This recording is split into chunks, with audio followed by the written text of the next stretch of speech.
क्योंकि हमारी पहेलियों का उत्तर देना इतना आसान भी नहीं है।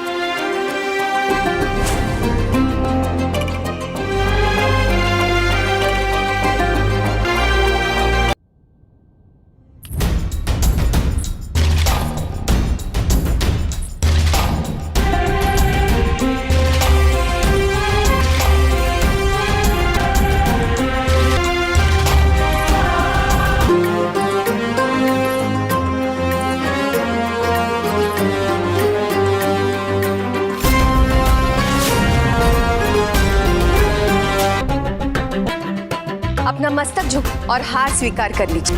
कहीं ऐसा ना हो कि आपकी वर्षों की प्रतिष्ठा इस बुद्धि युद्ध की बलि चढ़ जाए। पंडित रामाकृष्ण जी।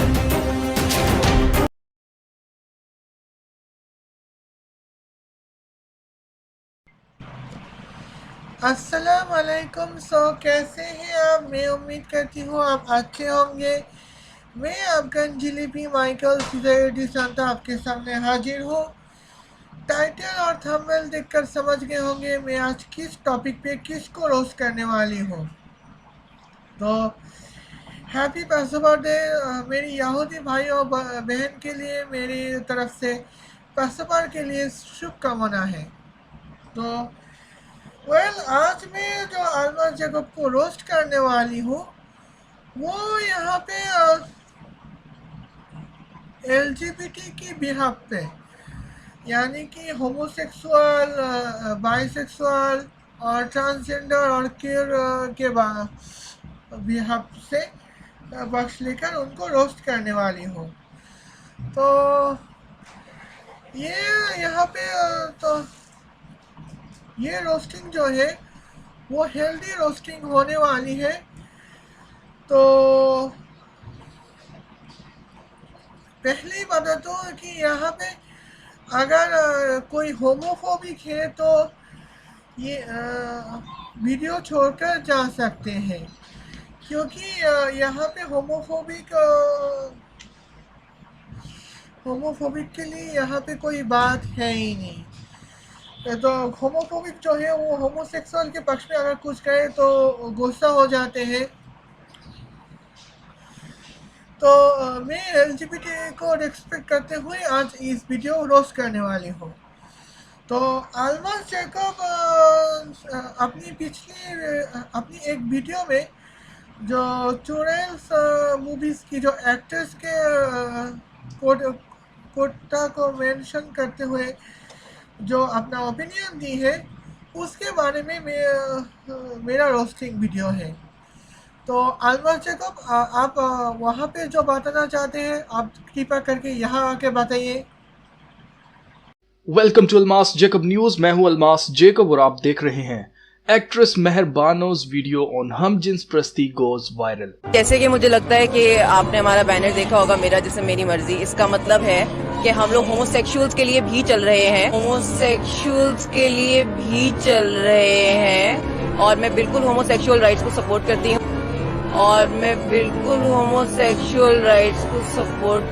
हूँ मुझे लगता है दो मर्दों का प्यार करना बिल्कुल बुरा नहीं है। आपको लगता है बुरा नहीं है? मुझे लगता है ये बिल्कुल ठीक है। आपको लगता है ये जायज है? ये बिल्कुल जायज है। औरत मार्च के दौरान मेरे पास तुम हो ड्रामा की एक्ट्रेस मेहर बानो ने कहा कि वो हम जिन्स प्रस्तों को सपोर्ट करने के लिए मार्च में आई है। अब बंदा पूछे कि मार्च जो हो रही है वो तो औरत के लिए हो रही है कि औरत पर जो जुल्म किया जा रहा है, जो डोमेस्टिक वायलेंस हो रहा है, जो उसके हकूक की पामाली हो रही है, उसको रोका जाए, तो वहां ये हम जिन्स प्रस्तों की बात क्यों कर रही हैं? इस मार्च में हिजरों को ढाल बनाकर मर्द का मर्द के साथ सोना और औरत का औरत के साथ सोना लीगल किया जाए, इस पर जोर दिया जा रहा है। मुझे लगता है दो मर्दों का प्यार करना बिल्कुल बुरा नहीं है। आपको लगता है बुरा नहीं है? मुझे लगता है ये बिल्कुल ठीक है। आपको लगता है ये जायज है? ये बिल्कुल जायज है। मेरा सवाल यह है कि औरत के हकूक के लिए जो निकाले जाने वाली मार्च है उसमें हम जिन्स प्रस्तों का जिक्र क्यों किया जा रहा है? अजीजों, अगर आपको याद हो तो मैं पहले ही हम जिन्स प्रस्ती एजेंडा को एक्सपोज कर चुका हूं कि इसके पीछे न्यू वर्ल्ड ऑर्डर एजेंडा को पुश करने वाली बड़ी बड़ी ताकतें हैं, बड़े बड़े ग्रुप्स हैं। इनके बारे में रॉल्फ एपर्सन ने 1989 में जो किताब लिखी थी जिसका नाम था द न्यू वर्ल्ड ऑर्डर, उसमें उन्होंने लिखकर हमें बताया था कि कौन से न्यू वर्ल्ड ऑर्डर के गोल्स हैं जिनके ऊपर काम किया जाएगा फ्यूचर के अंदर। तो तो जिनमें से सबसे पहला गोल अगर हम देखें तो वो था ही हम जिन्स प्रस्त शादियों को लीगल किया जाए। मजीद बात करने से पहले चैनल को सब्सक्राइब करें और बेल आइकन को प्रेस कर लें ताकि आने वाली मजीद वीडियोस आप तक पहुंच सकें। अजीजों, अमेरिका में हम जिन्स शादियां लीगल की जा चुकी हैं और इसी तरह इंडिया समेत बाकी और कई ममालिक में इसे लीगल किया जा रहा है। ये एजेंडा इतना पावरफुल है कि कोई भी मुल्क इससे बच नहीं सकेगा और मैं आपको पहले ही बता चुका हूं कि इसके पीछे एंटी क्राइस्ट यानी मुखालफे मसीह की रूह है, जिसके बारे में कलाम मुकद्दस में लिखा है कि उसकी रगबत जो है वो औरत की तरफ नहीं होगी, यानी कि वो औरत के पीछे नहीं जाएगा बल्कि वो मर्द की तरफ उसकी रगबत होगी, मतलब वो हम जिन्स प्रस्त होगा। और इससे पहले कि वो दुनिया के सामने आए, हम जिन्स प्रस्ती को पूरी दुनिया में नॉर्मल सी बात बना दिया जाएगा ताकि जब वो सामने आए तो कोई इसे हिजड़ा, छक्का या खुसरा कहकर उसकी इंसल्ट ना कर सके। मुझे याद है जब अमेरिका में हम जिन्स लोगों की शादियां लीगल की गई थी तो उस वक्त लोगों ने इसका बहुत विरोध किया था, इसके बहुत खिलाफ हुए थे, मगर हुकूमत ने उन सब के खिलाफ एक्शन लिया था जो इनके खिलाफ थे। जैसे कि बेकरी वाले ने हम जिन्स शादी के लिए केक बनाने से इनकार कर दिया था, जिस पर उस बेकरी ही को बंद करवा दिया गया। इसी तरह चर्च में पादरी इनके निकाह नहीं पढ़ा रहे थे, जिस पर हुकूमत ने कई पादरियों के लाइसेंस कैंसिल कर दिए और बाद में तमाम चर्चेस के अंदर इनकी शादियां करवाई गईं। एक बात मैं क्लियर कर देना चाहता हूं अजीजों कि जब भी बात की जाती है हम जिन्स प्रस्ती की तो उसके अंदर ये जो तीसरी जीन है उसके बारे में बात नहीं की जा रही है, जो कि ख्वाजा सरा है उनकी बिल्कुल भी बात नहीं की जा रही है, हिजड़ों की बात नहीं की जा रही है। ये बात हो रही है उन लोगों की जो कि गंदे लोग हैं, जो कि मर्द का मर्द के साथ सोना और औरत का औरत के साथ सोना पसंद करते हैं। ये उन लोगों के लिए ये लीगल करने के लिए बात की जाती है। ये इनको कोई इससे सरोकार नहीं है कि हिजड़ों को माशरे के अंदर इज्जत मिले या ना मिले, क्योंकि जो हिजड़े हैं उनकी क्या डिमांड्स हैं। उनकी डिमांड ये है कि हमें इज्जत दी जाए, कम से कम हमें इंसान समझा जाए, हमें स्कूलों में कॉलेजेस में पढ़ने की इजाज़त दी जाए और हमें जॉब्स दी जाएं।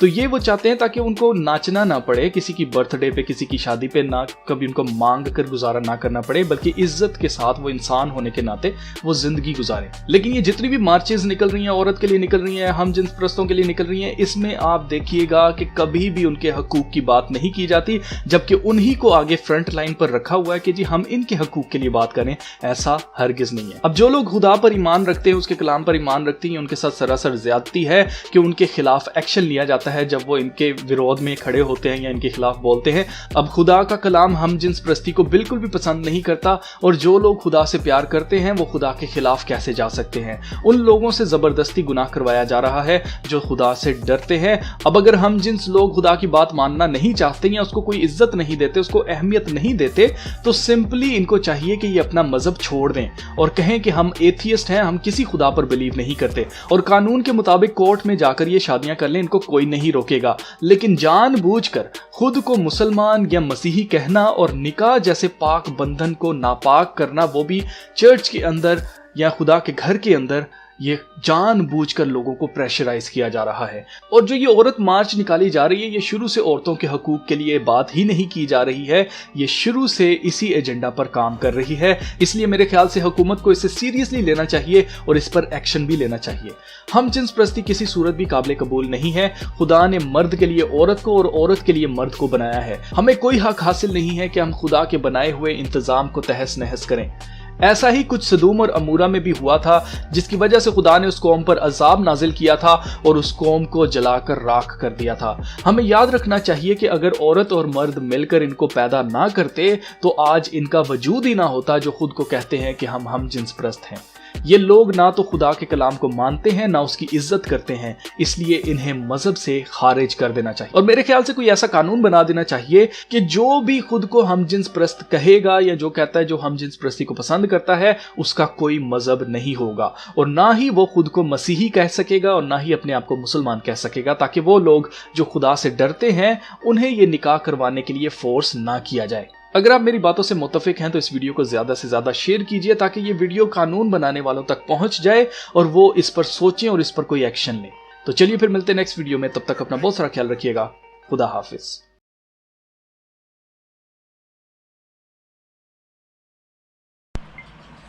तो यहाँ मैं बात करने वाली हूँ कि होमोफोबिक लेम एक्सक्यूज। तो यहाँ बात करूँगी कि कुछ होमोफोबिक के बारे में जिनके पास लेम एक्सक्यूज होते हैं। तो होमोफोबिक के जो लेम एक्सक्यूज जो है उनमें से दो लेम एक्सक्यूज के बारे में बात करूंगी। एक है ह्यूमन रिप्रोडक्शन और दूसरा जो है वो रिलीजियस पॉइंट ऑफ व्यू। तो रिलीजियस यहाँ पे तो रिलीजियस पॉइंट ऑफ व्यू के बारे में यहाँ पे बात करूँगी। तो सबसे पहले रिलीजियस पॉइंट ऑफ व्यू के बारे में बात करती हूँ। तो कई सारे होमोफोबिक ऐसे हैं जो क्लेम करते हैं कि हमारा खुदा हमें होमोफोबिक बनाया क्योंकि हमारा खुदा जो है वो दुनिया के हर मखलूक को दो जेंडर में बनाया था। तो मर्दों और औरतों के औरतें हैं। तो यहाँ पे होमोसेक्सुअलिटी की कोई बात ही नहीं है। तो सृष्टि अल्लाह ताला की सृष्टि के खिलाफ हम हम अगर होमोसेक्सुअल बनते हैं तो ये अल्लाह ताला की सृष्टि के खिलाफ है वगैरह वगैरह। तो पहली बात है हमारा जो खुदा है वो किसी पार्टिकुलर रिलीजन पे की बाउंड्री में नहीं किया जा सकता, क्योंकि हमारा जो खुदा है वो मुसलमानों का भी रब तो है, लेकिन उसके साथ क्रिश्चियनों का भी रब है, यहूदियों का भी रब है और नास्तिकों का भी रब है। हालांकि नास्तिक लोग मानते हैं कि दुनिया में हम नेचुरली पैदा हुए, नेचुरली मर जाएंगे, खुदा है नहीं वगैरह वगैरह। तो एथिज्म जो है वो रिलीजियस रिलीजन है। खैर दूसरी बात है कि यहाँ पे रिलीजियस बात तो है। तो रब जो है हमारा खुदा जो है वो शैतानिस्टों का भी रब है और शैतानिस्ट वो बंदे हैं जो शैतान की पूजा करने वाले होते हैं। खैर हमारा खुदा को एक पर्टिकुलर रिलीजियस के बाउंड्री में नहीं किया जा सकता। दूसरी बात है कि हम अगर कंपैरेटिव रिलीजन के बारे में हम अगर स्टडी कर भी ले तो वहाँ पे सब पता चलता है कि हर एक रिलीजन में कुछ ना कुछ खामियां तो होती हैं। तो बाइबल की खामियां के बारे में अगर बात की जाए तो फिर से बता देती हूँ, बाइबल की खामियां में रेवलेशन किताब में जो तलवार फिरिस्ता के हाथों में तलवार के बारे में जिक्र की गई है। और दूसरा और सूरा नंबर रेवलेशन किताब की सूरा नंबर 22 आयत नंबर 8 में लिखा है कि जो जादूगर मैजिक प्रैक्टिस करते हैं, यानी कि जो लोग जादूगर हैं वो कभी खुदा के राज्य में प्रवेश नहीं करेंगे, यानी कि जन्नत में कभी दाखिल नहीं हो सकते। और तीसरा जो है यहाँ पे जो तीसरा पॉइंट की बात करें तो यहाँ पे रेवलेशन किताब के सूरा नंबर 19 आयत नंबर 12 में ये लिखा है कि मैं एक फरिश्ता को आसमान से घोड़े पे चढ़ के आते हुए देख रहा हूँ। तो यहाँ पे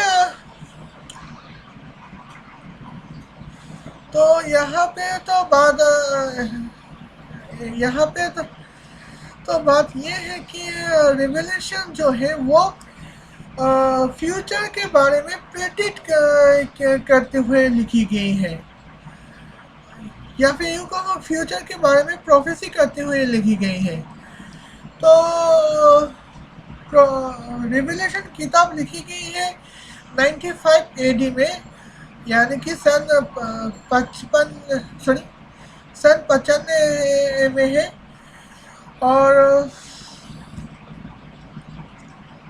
और आज सन 2021 और सन 1770 में P35 या फिर 303 राइफल के जोर से अंग्रेज लोग भारत को कब्जा की थी, जबकि उस वक्त भारतीय सेना, पार्टिकुलरली बंगाली सेना के पास सिर्फ तलवार हुआ करती थी।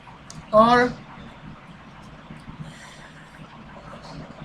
सन 1945 में जो हिरोशिमा और नागासाकी में सिर्फ 2 न्यूक्लियर बम गिरे थे और उसके वजह से 9 लाख लोगों की मौत हुई है। तो आज के ज़माने की बात करें तो मिलिट्री का, तो हमारे पास जो स्नाइपर राइफल के हिसाब से AWI स्नाइपर राइफल है, M16 स्नाइपर राइफल है। और असल्ट राइफल की बात चले तो हमारे पास AK-47 है, टाबोटार 21 है, M टाबोटार है, उजी है, और यहाँ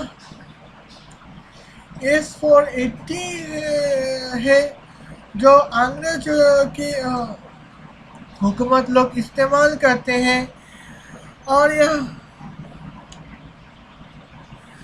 सन 1945 में जिस अमेरिका की जिस प्लेन में से हिरोशिमा नागासाकी तबाही हुए थे, वो आज के ज़माने में एक तरह से कह लो कि टूटे फूटे प्लेन कहा जा सकता है।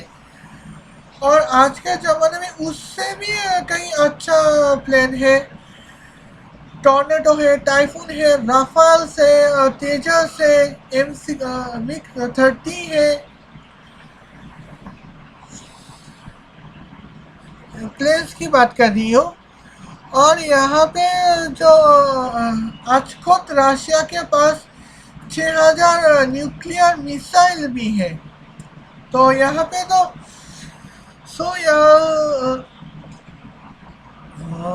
यहाँ पे तो बात की जा रही है, सॉरी आउट ऑफ ट्रैक में जा रही थी। खैर, आप गेट द ट्रैक। तो यहाँ पे तो तीसरा पॉइंट जो है तो होमोसेक्सुअल लोगों को यहाँ पे के बारे में कहा जा रहा है कि दुनिया में सिर्फ मर्द और औरत लोग पैदा हुए हैं। अल्लाह ताला ने मर्द और औरत दोनों जेंडर पैदा की हैं। तो इसकी हिसाब से तीसरी जेंडर के पैदा होने के बारे में कोई सोच ही नहीं सकता। लेकिन आजकल फिर भी तीसरी जेंडर पैदा होते हैं। और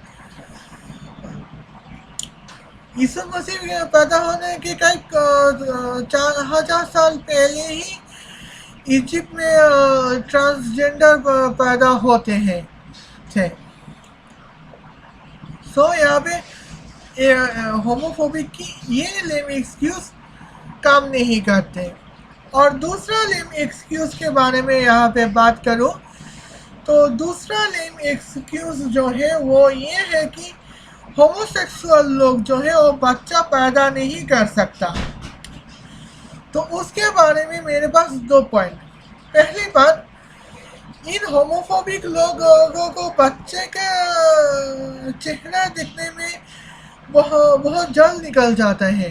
तो नए नबीले जो कपल से सिर्फ 2 दिन पहले शादी की है, तो उनके बारे में इन होमोफोबिक का कहना है कि 2 दिन पहले हाल ही में शादी की है और अभी बच्चे ही पैदा नहीं हुए। तो बच्चे जल्द से जल्द पैदा करो। और अगर 1 साल या फिर 2 साल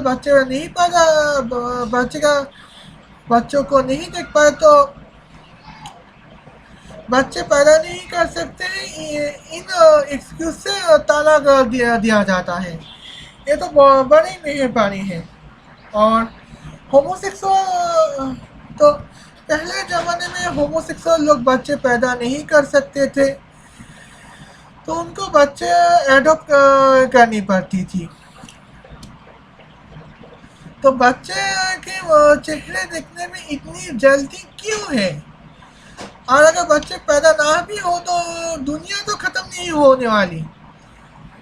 ओके, और पॉइंट नंबर 2,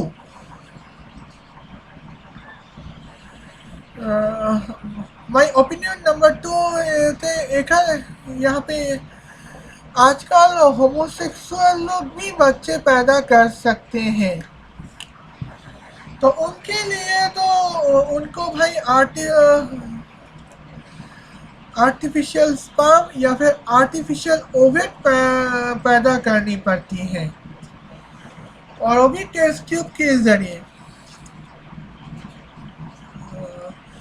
तो यहाँ पे तो एक आर्टिफिशियल स्पर्म जब पैदा हो जाए, 2 आर्टिफिशियल स्पर्म पैदा हो, और यहाँ पे उस कंडीशन ये है कि उन 2 आर्टिफिशियल स्पर्म को जिंदा रहना होगा। और लेस्बियन कपल के कोग में तो ओवेट है, तो एक प्रोसेस के अंदर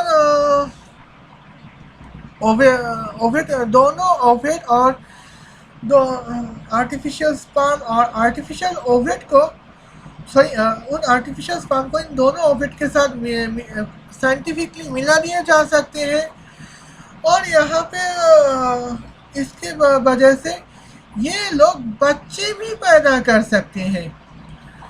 तो एग्जाम्पल के बाद बता दो कि आयशा और फातिमा दोनों लेस्बियन हाल ही में शादी की हैं और बच्चे पैदा करनी है। तो आयशा और फातिमा एक ही जनरेटर में नहीं, ओके, एक ही खानदान में नहीं है, तो इसलिए आयशा फातिमा की जिस्म से कुछ डीएनए सैंपल निकाल के सेक्सोक्रोम को हटा के जो बाकी जो डीएनए मेटल्स है उनसे तो एक स्पर्म प्रोग्राम कर सकते हैं अपने लिए, और फातिमा भी आयशा के डीएनए से सेक्सोक्रोम निकाल के उसी तरह एक स्पर्म निकाल सकते हैं। तो बच्चे लड़का चाहिए या फिर लड़की, ये भी इसके लिए भी अलग से सेक्सोक्रोम प्रोग्राम कर सकते हैं, और इसी तरह से ये 2 स्पर्म को जिंदा करके अपने जिस्म में डाल सकते हैं। तो उसे होगा क्या है, बच्चे भी पैदा कर पाएंगे। तो और यहाँ पे मैं आपको बता दूँ, आप अगर खुद सर्च करेंगे होमोसेक्सुअल एनिमल्स के, तो कई तरह से मखलूकों को के अंदर होमोसेक्सुअल बिहेवियर मिलेंगे। कुत्ते, बिल्ली, शेर में भी आप होमोसेक्सुअल बिहेवियर्स आपको देखने को मिलेंगे, और हम तो भाई सिर्फ इंसान ही तो है। तो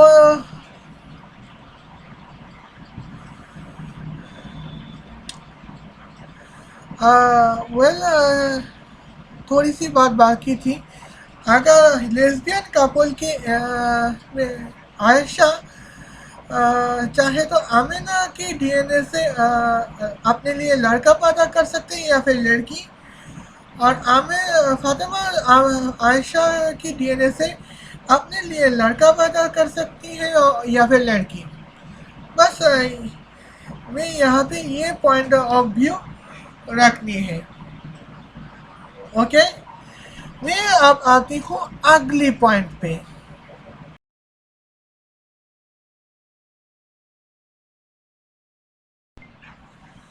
तो अभी जो बात है, तो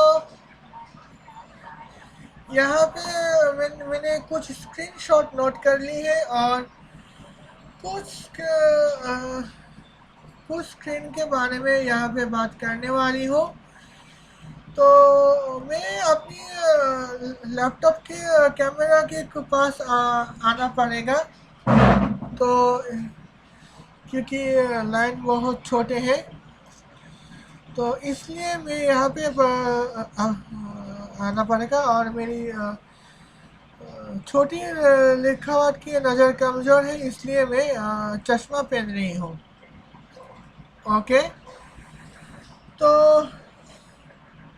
अल्बर्ट जैकब होमोसेक्सुअल के खिलाफ थे, और वो इसलिए क्योंकि उनके हिसाब से होमोसेक्सुअल हमारी दुनिया की कायनात को बर्बाद करने में तुले हुए हैं। ओके,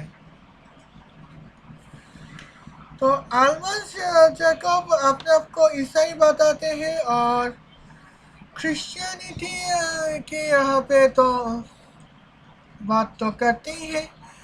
तो यहाँ पे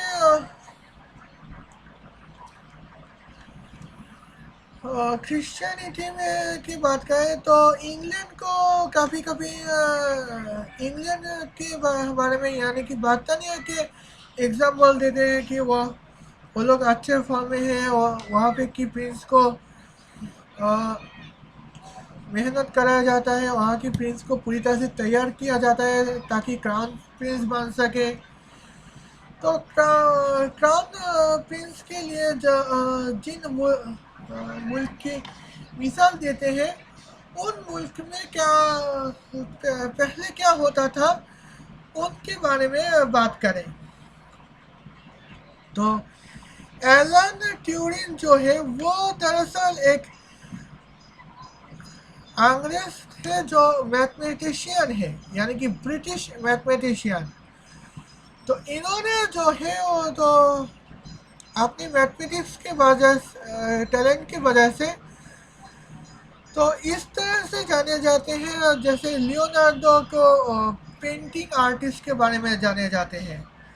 तो लियोनार्डो को जब जिस तरह की पेंटिंग टैलेंट थी, और उसी तरह से एलन ट्यूरिंग को भी एक मैथमेटिक्स टैलेंटेड है। तो यहाँ पे तो वर्ल्ड वॉर 2 के यहाँ पे बात करूँगी। तो वर्ल्ड वॉर 2 तो वो दौर था जब दुनिया पूरी तरह से तबाह होने को थे। तो जर्मन लोग जो है जर्मन नाजी आर्मी अपने लिए जर्मन नाजी मिलिट्री अपने लिए एक इनक्रिप्शन कंप्यूटर तैयार की थी जो एनजेमा थे। तो एनजेमा के जरिए एक दूसरे को कम्युनिकेट करते हैं कि high command military high command क्या ऑर्डर देते हैं, वो इन मिलिट्री कांस्टेबल्स को मिल जाती थी, और वो भी इनक्रिप्शन के ज़रिए से। तो इस वहाँ पे इसी वजह से जो नाजी मिलिटरीज जो है वो दुनिया में तबाही मचाने आए थे, खासकर ब्रिटेन, फ्रांस और रशिया में तबाही मचाने आए थे। और नाजी जेनोसाइड के बारे में बात करें तो 60 लाख यहूदियों को कत्ल किए जा रहे थे, जो भी एक मासूम सी यहूदी थे। तो दुनिया में तबाही मचाने जा रहे हैं। जिस मुल्क में हम के साथ लड़ा, उस मुल्क के कई हिस्से को नाजी कब्जा कर लेते थे। तो ब्रिटिश रॉयल मिलिट्री को ये पता थी कि बहुत जल्द इंग्लैंड पे हमला करने वाले हैं और इंग्लैंड के ब्रिटेन के कुछ चीज़ों को कब्जा करने पे तुले होंगे। तो उनके छुपे हुए इंफॉर्मेशन को जो इनक्रिप्शन है उनको डिक्रिप्ट करने के लिए कोई तैयार किया जाता होना चाहिए था। एलन ट्यूरिंग जो है वो एकलौता इंसान था जो किसी भी कंप्यूटर को पूछे बिना उनको उनकी इंक्रिप्शन लॉक को तोड़ सकते थे। तो उससे क्या होता था कि उस एलन कंप्यूटर की वजह से अंग्रेज लोगों को नाजी जर्मनी की इंफॉर्मेशन के बारे में पता चल गया था और अपने आप को प्रोटेक्ट कर रहे थे। और इसी वजह से जो नाजी जर्मनी जो है वो शिकस्त खाने दुनिया की हर मुल्क को के बारे जंग में फतेह हासिल करने वाले थे। सिर्फ इंग्लैंड ही है जो जिनके सामने शिकस्त हो जाते थे। तो ये तो और अंग्रेजों की यूनाइटेड एलाइंस और ऑर्बिटल यूनाइटेड पावर और जर्मनी की ऑर्बिटल पावर को शिकस्त दे दी है। और एलन ट्यूरिंग जिस तरह से कंप्यूटर को तैयार कर रहे थे उसी को आज के ज़माने में मॉडर्न कंप्यूटर के रूप में जाने जाते थे। तो उसी वही जो जरिया था जो जिनके बारे में वजह से आज हम मॉडर्न कंप्यूटर इस्तेमाल कर पा रहे थे। और अगर एलन ट्यूरिंग ना होते तो आप शायद आज भी वीडियो अपलोड ना कर पाए होते। तो मैं एलन ट्यूरिंग के बारे में क्यों कह रही हूँ ये आप ज़रूर जान लेंगे। चलिए देखते हैं। तो यहाँ पे तो बात दरअसल ये है कि तो एलन ट्यूरिंग के बारे में तो एलन ट्यूरिंग के शुक्रगुजार ब्रिटिश गवर्नमेंट इस तरह से हुई कि एलन ट्यूरिंग को मौत के सजा दे दी। अब मौत उसको गिरफ्तार कर ली गई है। और कौन सी बात है जुल्म है? जुल्म ये है कि एलन ट्यूरिंग एक गे था। वेल आप बताइए तो एलन ट्यूरिंग आप बताइए तो हाँ ओके एलन ट्यूरिंग अगर गे नहीं था तो उनको गिरफ्तार करने की क्या ज़रूरत पड़ गई।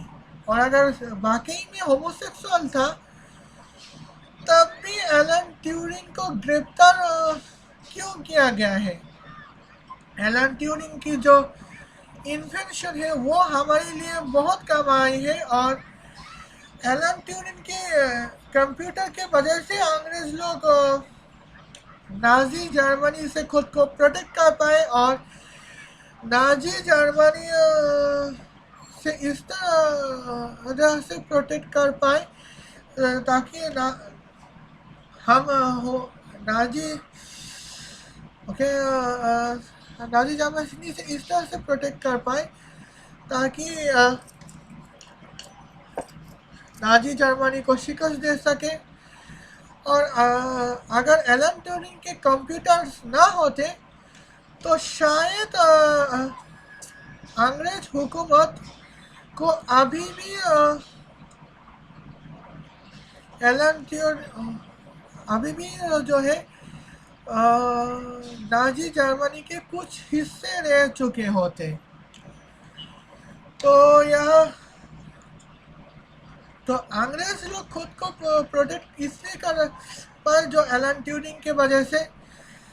और ये तो थी हेटेरोसेक्सुअल के जरिए दुनिया की बर्बादी की शुरुआत। तो ये हेटेरोसेक्सुअल इन होमोफोबिक के वजह से जो हमारा नुकसान हुआ है उसकी भरपाई कौन करेगा। ओके, ये तो होमोसेक्सुअल की बात आई है। अब मैं बाइसेक्सुअल की तरफ जाऊंगी। तो अब यहाँ पे तो बात करें तो अलेक्जेंडर द ग्रेट, उनके बारे में अगर बात की जाए तो अलेक्जेंडर द ग्रेट जो है वो दुनिया में बड़े काम नेक अमल कर चुके हैं। और अलेक्जेंडर द ग्रेट की बात करें तो उनका जो गुरु था वो एरिस्टोटल था। और Alexander the Great Philip two से पैदा हुआ था, जो फ्लेश एंड ब्लड ब्रदर, और खुद को ज्यूस का बेटा के रूप में कंसिडर कर रहा था, यानी कि खुद को ओलंपियन गॉड। और कई तरह से ये तो सही था, क्योंकि अलेक्जेंडर द ग्रेट ही तो था जो पहली बार दुनिया भर में ग्रीक एम्पायर इस्टेब्लिश की थी। उन्होंने फारसिया कंकर की थी और इंडिया की कुछ रीजन को कंकर की थी। और यहाँ पे इराक, टर्की तो इन कंकर एरिया में तो पहले से ही थे। तो अपनी मिलिट्री स्ट्रेटजी की वजह से जीता जा सकता है, ये अलेक्जेंडर ने ही साबित कर दी है। तो अलेक्जेंडर जो है वो पर्सनली क्या था वो आगे चल के बताती हूँ। तो यहाँ पे तो हम देख ही सकते हैं कि यहाँ पे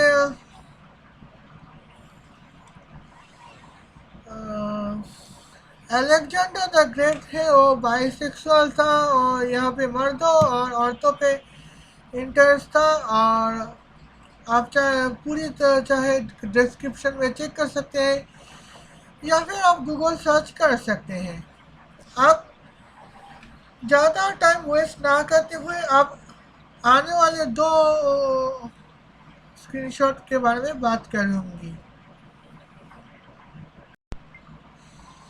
तो आप अगर 80 ईयर के हैं, यानी कि 1980 की है, तो आप सेली राइट्स के बारे में जानते होंगे। मैं 1996 में पैदा हुई हूँ, इसलिए मुझे शायद ना मालूम हो कि यहाँ पे सेली राय कौन थी।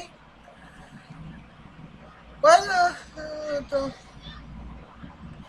यहाँ पे सेली रे जो थी वो पहली औरत जो थी जो स्पेस जाके पहुंच चुकी थी, और अमेरिका की तरफ से हुई एक एस्ट्रोनॉट थी।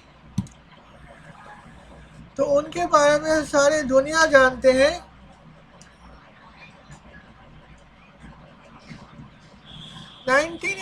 में उन्होंने एक मर्द से 1980 में शादी की थी, लेकिन जैसे उसकी ध्यान आगे ही उन्होंने आफत पा ली है, पति जब सब आफत पा ली है, तो सेली रे ने एक औरत से शादी रिलेशनशिप बनाई है जो कि 27 साल की है।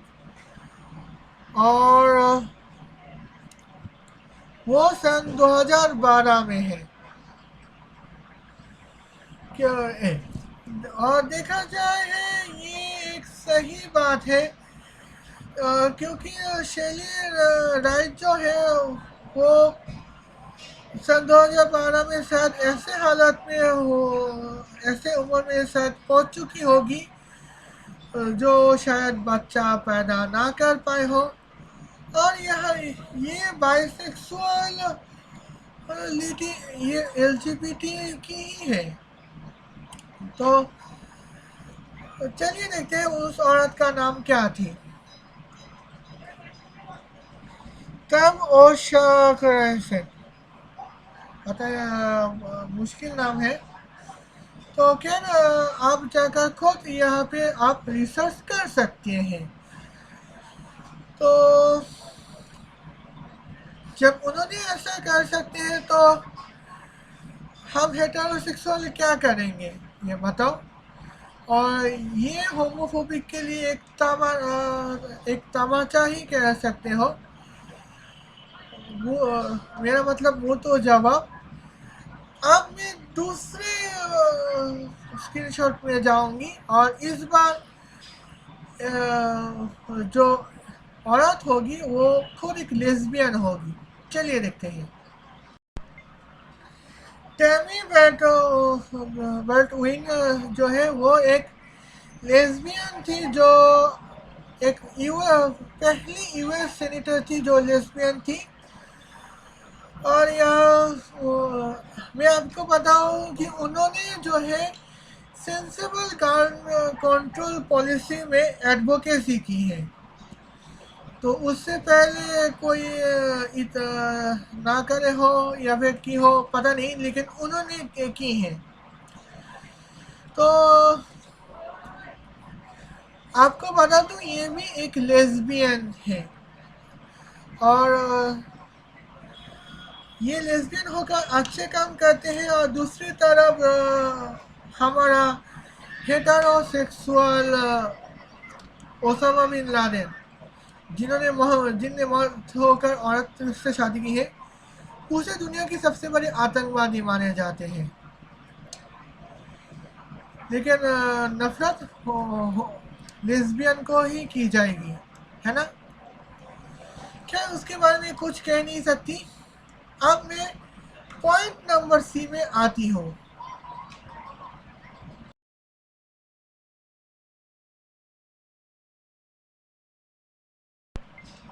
सॉरी, नेट रिकॉर्डिंग रेजोल्यूशन थोड़ी स्लो है। और शेप कलरिंग तो देख सकते हो क्या हाल है। क्या ना, कोई बात नहीं है। ये आप इस पॉइंट में मैं बात करूंगी एलजीबीटी राइट्स के लिए। तो एलजीबीटी राइट्स के जो बात करेंगे तो यहाँ पे कई होमोफोबिक ऐसे जो एलजीबीटी राइट्स के खिलाफ है। तो इनके तो एलजीबीटी राइट्स के खिलाफ होने के नए नए बहाने तैयार होते हैं। तो आजकल जो होमोफोबिक लोग हैं वो एलजीबीटी फोबिक लोग हैं, वो होमोसेक्सुअल और बाइसेक्सुअल के खिलाफ हमेशा खड़े होते हैं। तो उन एलजीबीटी फोबिक का मानना है कि होमोसेक्सुअल जो गे लेस्बियन होते हैं और जो ट्रांसजेंडर होते हैं वो हमारे देश में और हमारे शहर में नहीं रह सकते, क्योंकि होमो एलजीबीटी वाले होमोसेक्सुअल वाले हमारे देश में शहर में आके हमारे शहर को वचूत करने की कोशिश कर रहे हैं, या फिर हमारे शहर को बदसूरत बनाने की कोशिश कर रहे हैं। तो ये तो भाई उनकी सोच है, तो क्या बताएं। तो एलजीबीटी तो यही लोगों को अगर आज से करीब 50-60 साल पहले, 70 साल पहले ज़माने अगर देखोगे तो यही लोग जो है हिजरा को तक अपने घर में आने का इजाज़त नहीं देते। तो तो दुनिया भर में हिजरों के एम्पावरमेंट हो रही है।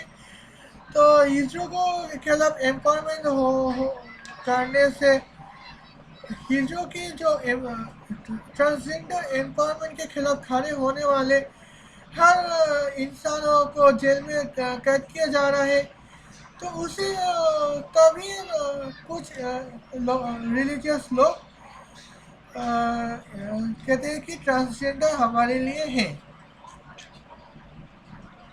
ट्रांसजेंडर को माफ़ किया जा सकता है। लेकिन आज कल सिर्फ होमोसेक्सुअल को जिंदा रहने की इजाज़त ये लोग नहीं देते। तो क्यों भाई? होमोसेक्सुअल लोगों ने क्या गलती की है? वो भी तो एक इंसान है। तो वो भी तो एक इंसान है और उसको भी जिंदगी जीने का हक है। तो उनको जिंदगी क्यों नहीं दिया जा रहा है? तो यहाँ पे तो कुछ शुरुआत में मैं होमोफोबिक बारे में कह रही थी, कुछ कह रही थी, लेट मी एक्सक्यूज। आज मैं अपना ओपिनियन क्लियर कर देती हूँ। होमोफोबिया जो है, दुनिया में ऐसे कई फोबियास जो है जो डिजीज है, लेकिन होमोफोबिया ये एकलौते फोबिया है जो एक क्राइम है। क्योंकि होमोफोबिया जो है वो होमोसेक्सुअल की ह्यूमैनिटी और होमोसेक्सुअल राइट्स को, होमोसेक्सुअल लिविंग राइट्स को नष्ट करने के कसम खा ली है, जो कि बिल्कुल बुरी बात है और ये ह्यूमैनिटी के खिलाफ है। तो इसीलिए होमोसेक्सुअल को तो जीने दिया जा रहा है और होमोफोबिया जो है वो जल्द से जल्द होमोफोबिया से इंसानों को रिकवरी किया जाए, वरना आगे चल के बहुत सारे केस होने वाले हैं।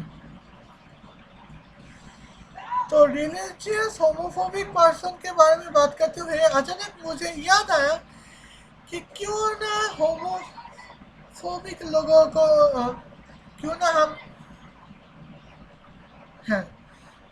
रिलीजियस अनऑथराइजेशन के बारे में बात करेंगे। चलिए देखते हैं।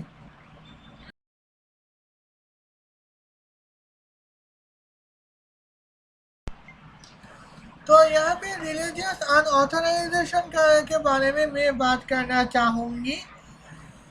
तो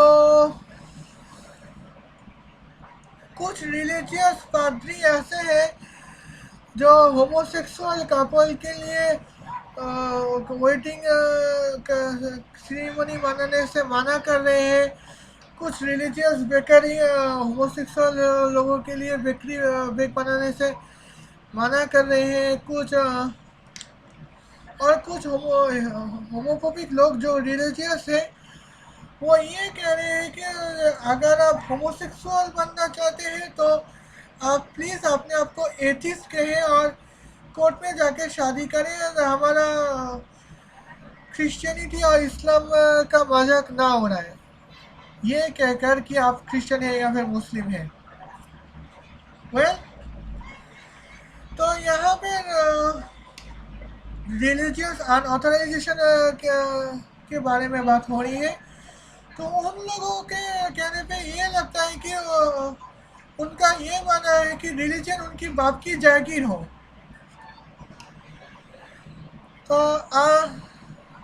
आज से करीब 500 साल पहले यानी कि अगस्त महीने की 23 तारीख सन 1572 में एक मैसेकर हुआ था। तो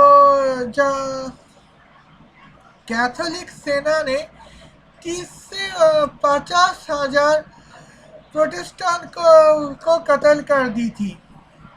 तो उनका इल्ज़ाम क्या था कि ये लोग प्रोटेस्टेंट हैं। तो मेरे ख्याल से कैथोलिक जिस तरह से अपने आप को क्रिश्चियन कह सकता है, प्रोटेस्टेंट भी उसी तरह से अपने आप को क्रिश्चियन कह सकते हैं। दोनों का मजहब अलग नहीं है, दोनों का खुदा यहोवा है, जीसस क्राइस्ट है और होली स्पिरिट है। तो फिर भी कैथोलिक सेना मिल के 50,000 प्रोटेस्टेंट को ख़त्म कर दी है। तो ये कौन से तो क्योंकि क्रिश्चियनिटी को आपकी बाप की जागीर समझते हैं।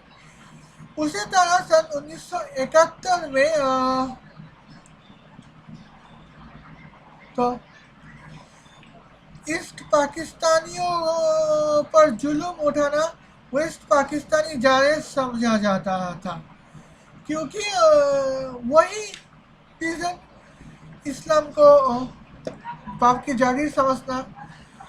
तो वेस्ट पाकिस्तान मगरबी पाकिस्तानी मशरक़ी पाकिस्तानियों को ईस्ट पाकिस्तानी को वेस्ट पाकिस्तानी हिंदू कल्चर के लोग समझते थे और वेस्ट पाकिस्तानी अपने आप को एक असली मुसलमान समझते हैं और ईस्ट पाकिस्तानी यानी कि बंगाली पाकिस्तानी कोई मुसलमान है ही नहीं, ऐसा पंजाबी पाकिस्तानियों का मानना था। और उसी की वजह से 30 लाख लोगों की मौत, 30 लाख बंगाली पाकिस्तानियों की मौत हो गई है और उसके बाद बांग्लादेश आज़ाद हुई है। और आज देखो इस्लाम के बलबूते पे खड़े हुए वेस्ट पाकिस्तानी यानी कि आज की पाकिस्तानी से आज की बांग्लादेश $900 की पर इनकम कैपिटा आगे है। तो और बांग्लादेश को बांग्लादेश दिन पे दिन तरक्की करते जा रहे हैं और पाकिस्तान ने अभी तक कोई तरक्की नहीं की। तो ये तो थी रिलीजियस अनऑथराइजेशन और अल्मस जैकब आज भी रिलीजियस अनऑथराइजेशन पे खड़े हैं। तो क्रिश्चियनिटी जिस तरह से हेटेरोसेक्सुअल की भी है उसी तरह से होमोसेक्सुअल की भी है। सो होमोसेक्सुअल के खिलाफ आप खड़े ना रहे, अल्मस जैकब से ये मेरी दरख्वास्त है।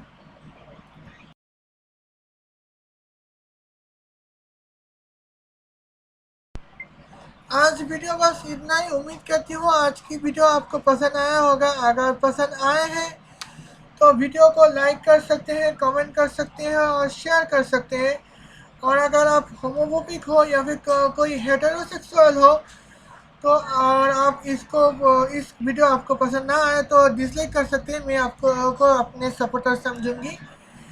और चैनल में नए आए तो सब्सक्राइब कर सकते हैं, नहीं करना है तो आपकी मर्जी, मेरा कोई हाथ नहीं है। आज मैं पासोवर की तैयारी में जाऊंगी और अपनी एंडिंग लगाऊंगी। तब तक के लिए अल्लाह हाफ़िज़।